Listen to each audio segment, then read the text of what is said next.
വെളുത്തുള്ളി അച്ചാർ ഉണ്ടാക്കുന്നത് എങ്ങനെയെന്ന് നോക്കാം.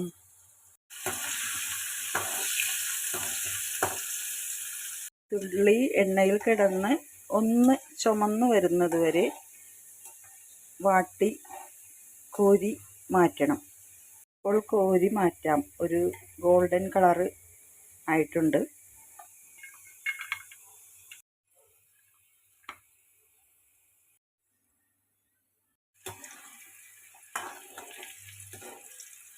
കുറച്ച് ഉള്ളിയും മൊരിച്ചെടുക്കുക. സവാള കുരുവിലായി അരിഞ്ഞായാലും മതി, അല്ലെങ്കിൽ ചെറിയ ഉള്ളി ആയാലും മതി. അത് നമുക്ക് എടുക്കാൻ എളുപ്പം ഉള്ളത് നോക്കിയെടുക്കാം. ഉള്ളി മൊരിഞ്ഞ് വന്നിട്ടുണ്ട്, നമുക്ക് കോരിയെടുക്കാം. ഉള്ളി മൊരിച്ച് ചേർക്കുന്നത് ഈ അച്ചാറിന് കുറച്ചുകൂടി ടേസ്റ്റ് കിട്ടാനാണ്. എല്ലാവരും ചെയ്യില്ല, ഇത് എൻ്റെ ഒരു ടിപ്പാണെന്ന് വിചാരിക്കും. മൊരിഞ്ഞ് വരുന്നത് വരെ ചെറുതീയിൽ മൊരിച്ചെടുക്കുക. മൂത്ത് വന്നിട്ടുണ്ട്, അതിലേക്ക് പച്ചമുളക് ഇട്ട് കൊടുക്കാം. പച്ചമുളക് മൂത്ത് വന്നിട്ട് നമുക്ക് വേപ്പില ഇട്ട് കൊടുക്കാം. തീ കുറച്ചിട്ട് വേണം ഇതെല്ലാം ഇട്ട് കൊടുക്കാൻ. ഇനി മുളക് പൊടി ഇട്ട് കൊടുക്കാം. ആവശ്യത്തിന് എരിവ് ആവശ്യത്തിന് ഇട്ട് കൊടുക്കാം. നമ്മുടെ ഇഷ്ടത്തിനനുസരിച്ച് കുറച്ച് കൂട്ടിയും ഇടാം. സ്പൂൺ മുളക് പൊടി ഇട്ടിട്ടുണ്ട്.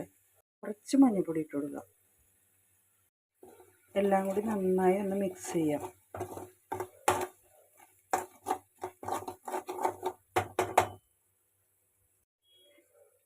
മുളക് പൊടിയൊക്കെ ഒന്ന് നന്നായിട്ട് മൂത്ത് വരുമ്പോഴത്തേക്കും നമുക്ക് മൊരിച്ച് വെച്ചേക്കുന്ന വെളുത്തുള്ളി, ഉള്ളി എല്ലാം കൂടി അതിലേക്ക് ഇട്ട് കൊടുക്കാം.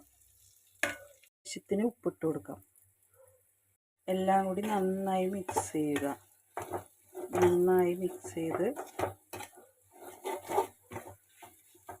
കുറച്ച് മധുരത്തിനായി ശർക്കര നീരോ കുറച്ച് പഞ്ചസാരയോ ചേർക്കാം.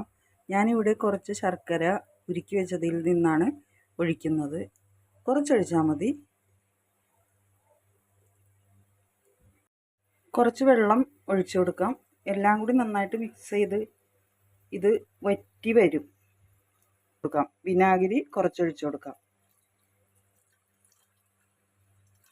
കുറച്ച് കായപ്പൊടി ഇട്ട് കൊടുക്കാം.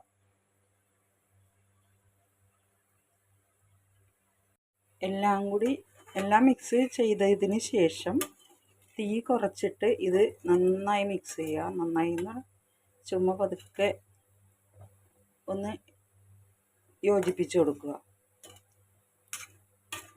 തിള വരുമ്പോഴത്തേക്കും ഈ വിനാഗിരിയും നമ്മളൊഴിച്ച വെള്ളമെല്ലാം ഒന്ന് കുറുകി വരും.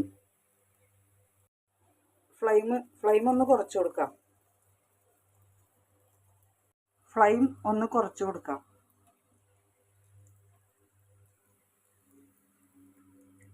വെളുത്തുള്ളി അച്ചാർ നന്നായി തിള വന്നിട്ടുണ്ട്. എല്ലാവരും ഈ അച്ചാർ ഉണ്ടാക്കാൻ ട്രൈ ചെയ്ത് നോക്കണം. എൻ്റെ വീഡിയോ ഇഷ്ടമായാൽ ലൈക്ക് ചെയ്യുക, കമൻറ്റ് ചെയ്യുക, ഷെയർ ചെയ്യുക, സബ്സ്ക്രൈബ് ചെയ്യുക. Thank you for watching.